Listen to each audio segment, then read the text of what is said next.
आइए 13 नंबर, 13 में भी दो प्रश्न है। देखिए 13 का एक पहले हम लोग देखते हैं। 13 का एक कहता है कि किसी वृत्त के केंद्रीय कोण से 90 डिग्री वाले एक त्रिज्यखंड काट लिया जाता है तो वृत्त और कटे हुए भाग के क्षेत्रफल का अनुपात क्या होगा। देखो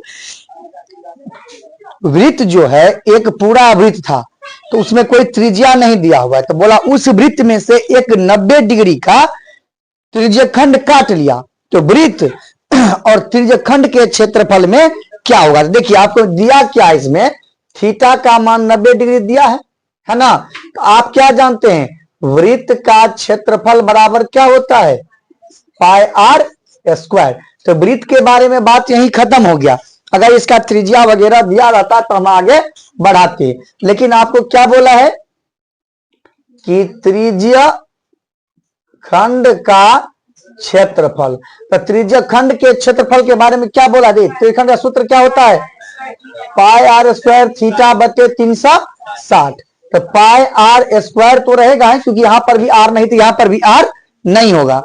थीटा, थीटा का मान कितना 90 बटे 360। आप बताइए क्या हो जाएगा, 90 चौक 360 खत्म, या आप 0 से 0 हटा दिया, 9 चौके 36 तो भी होगा।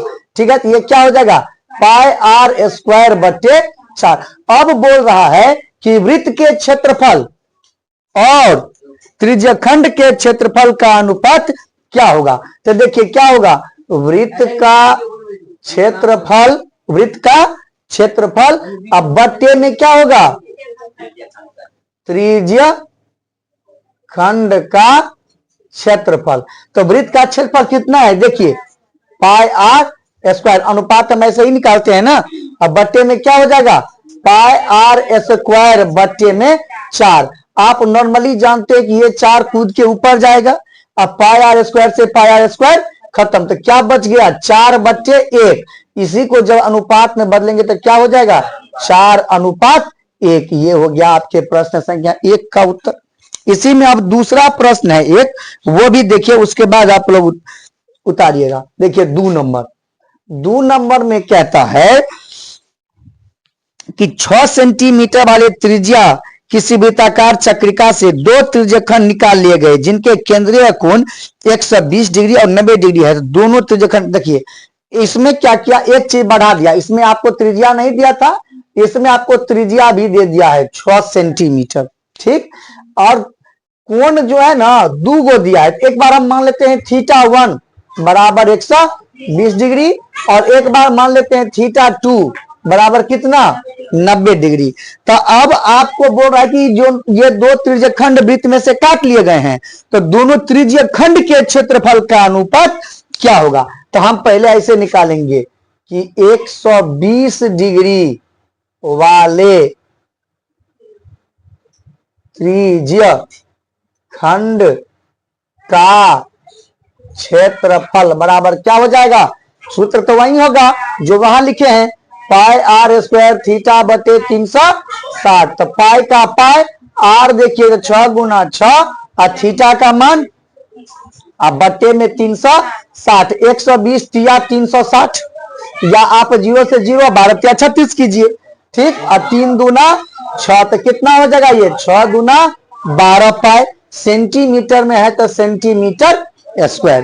पुनः चलते हैं हम लोग 90 डिग्री वाले त्रिज्य खंड का क्षेत्रफल बराबर क्या ही बात वही, अगर यहां पर थीटा 1 कर देते हैं, यहां क्या करेंगे पाई आर स्क्वायर थीटा 2 बटे 360। तो पाई आर स्क्वायर, तो आर तो वही होगा 6 गुना 6 और थीटा 2 का मान अब बट्टे 360। ये तो 4 बार में खत्म, 2 दूनी 4 दूतिया और दूतिया 6, कितना हुआ ये 9 पाई सेंटीमीटर स्क्वायर। लेकिन अब इस दोनों का अनुपात भी आपसे पूछा है तो हम क्या लिखेंगे, 120 डिग्री वाले त्रिज्य खंड का क्षेत्रफल बट्टे 90 डिग्री वाले त्रिज्य खंड का क्षेत्रफल। तो बताइए वो कितना है 12 पाई, और ये कितना है 9 पाई। पाई पाई बाय बाय 3 चौक 12, 3 तिया कितना बचा। इसी को जो अनुपात में लिखेंगे तो 4:3। ये हो गया इसका उत्तर। उतारिए इसको। चलो हंसी मजाक हो गया। आइए 14 नंबर पर देखिए 13 नंबर तक फिर दूसरे टाइप का था और 14 नंबर फिर अलग टाइप का है। तो 14 में देखिए 14 में एक ही प्रश्न है और वो कहता है, सुनिए पहले इसके बाद समझ में आएगा कि पहिया देखे हैं आप लोग का। जब वृत्त पढ़ा रहे थे तब आप बोले बताए थे कि सर्किल इसको अंग्रेजी में क्यों कहा गया, या फिर साइकिल को क्यों कहा गया साइकिल। उसके पहिया के चक्कर में उसको उसका नाम ही हो गया साइकिल, और वो भी उसका नाम है बाईसाइकिल क्योंकि उसमें 2 गो सर्किल लगा हुआ है। इसी चक्कर में बाई माने 2 बताए थे। तो वैसे ही फिर बोल रहा है कि एक पहिए का व्यास 4 मीटर है। आपको बोले हैं कोई भी प्रश्न बनाने से पहले प्रश्न को 2 बार पढ़ना है और जो जो स्टेटमेंट दिया है, स्टेटमेंट का मतलब होता है कथन, जो जो बोला है वो हम करते जाएंगे। आपको बोला कि पहिए का व्यास 4 मीटर, तो आप लिख दीजिए यहां पर व्यास बराबर क्या लिखिएगा 4 मीटर। तो आप जानते हैं कि हमारा काम व्यास पर नहीं होता, होने को होता है। जानते हैं आप किताब में सूत्र भी लिखा हुआ है, लेकिन होता क्या है जो काम हम आर निकालने पर 2 लाइन में करेंगे वो व्यास में 35 लाइन में होगा, क्योंकि गुना करना पड़ेगा, लंबा हो जाएगा फिर वो, है ना। π/6 क्या क्या दिया हुआ है उसमें। तो हम लोग क्या करते हैं इसको पहले क्या आर में बदल लेते हैं। आर बराबर होता है d/2। तो आर बराबर कितना 4/2। तो आर का मान 2 मीटर। ठीक, अब एक स्टेटमेंट खत्म हो गया। अब बोलता है कि इतना व्यास है तो 400 चक्करों में वह कितनी दूरी तय करेगी। अच्छा एक बात बताइए आप, ये है मान लिया हम वो पहिया है ना, तो 400 चक्कर में दूरी कितना तय करेगा, इसके लिए हमको क्या ज्ञात करना पड़ेगा। मानते हैं, मान लीजिए यहां से आपको अपना घर जाना है ना, माना कि आपके घर की दूरी यहां से 1 किलोमीटर या 2 किलोमीटर मान लेते हैं, 1 किलोमीटर इजी हो या थोड़ा भारी करते हैं। आपका घर यहां से 2 किलोमीटर, कोचिंग जाने में 2 किलोमीटर, आने में तो कितना हो गया।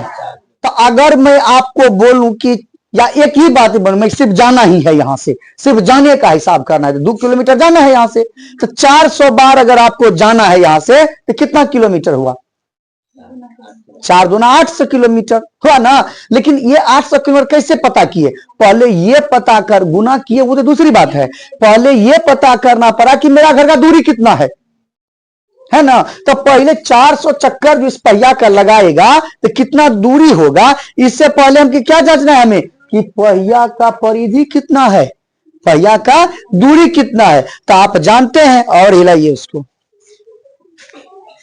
वृत्त की परिधि वैसे हम ये लिखेंगे है ना, लेकिन हम लोग पढ़ते हैं क्या, प्रश्न में वृत्त नहीं बोला है, पहिया बोला है। तो हम लोग क्या लिखेंगे, पहिए की परिधि बराबर क्या होता है 2πr। तो 2π और 2 आर का मान 2 कितना हो गया 4 पाई मीटर। तो इसका मतलब हुआ कि इसीलिए एक चक्कर में कितना दूरी तय करता है 4 पाई दूरी तय करता है। एक चक्कर में कितना दूरी तय किया वो 4 पाई मीटर भी लगा दीजिए, यूनिट दिया हुआ है ना, 4 पाई मीटर दूरी तय करता है। तो उसको कितना चलना है 400 बार चलना है। इसीलिए या यहां पर चुकी दो तो और समझ में आएगा, इसीलिए 400 चक्कर में 4 पाई गुना कितना 400 मीटर दूरी तय करेगा। तो क्या हो जाएगा ये 4 पाई को 4 4 चौके 1600 पाई मीटर। उत्तर समझ में आया कि पहले एक बार की दूरी ज्ञात करेंगे तब ना दूसरी बार की दूरी ज्ञात करेंगे। अब चलिए अब इसका 15 नंबर पे चलते हैं। 15 देखिए 15 नंबर कहता है आपका कि किसी वृत्ताकार समान चौड़ाई वाले रास्ते का बाहरी घेरा 20 पाई मीटर तथा भीतरी घेरा 18 पाई मीटर है, तो रास्ते की चौड़ाई ज्ञात कीजिए। अब देखिए, माना कि ये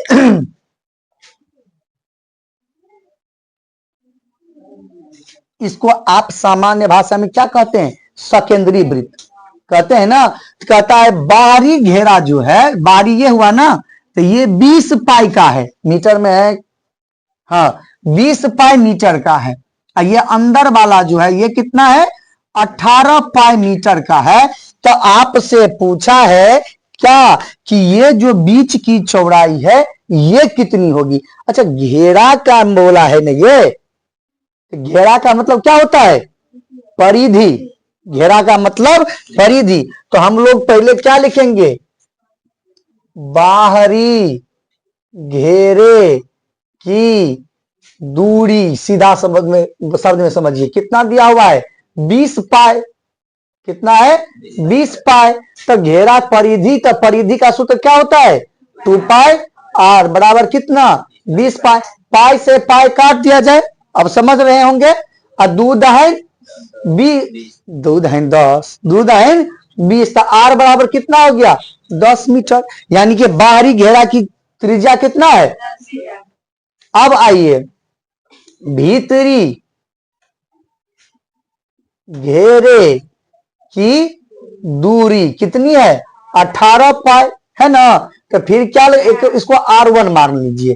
तो 2 पाई R2 बराबर, तो पाई पाई खत्म, और दून में 18। तो R2 बराबर कितना होगा? 9 मीटर। अब आपसे अगर इसका क्षेत्रफल या कुछ और पूछा होता तब हम लोग मान लेते कि क्या क्षेत्रफल निकालते, तब दोनों को घटाते। अगर क्षेत्रफल का अंतर पूछता तो हमसे तो पूछा नहीं है, हमसे पूछा है रास्ते की चौड़ाई। तो चौड़ाई किसके कारण होता है? उसके त्रिज्या के कारण। किसके कारण? त्रिज्या के कारण। अगर ये सकेंद्रीय वृत्त है तो आप जानते हैं केंद्र ये होगा, तो एक की त्रिज्या ये होगी और दूसरे की त्रिज्या ये होगी। तो अभी जो आप ज्ञात किए हैं, तो छोटा वाला कितना है अब बड़ा वाला कितना है? 10। तो यही दोनों ना बड़ा छोटा है। तो हम लोग क्या कहेंगे? बीच की चौड़ाई बोल रही ना, रास्ते की चौड़ाई। रास्ते की चौड़ाई बराबर R1 माइनस R2। तो R1 कितना? 10 और माइनस 9 कितना हुआ? 1 मीटर। ये हो गया इसका उत्तर। उतारिए।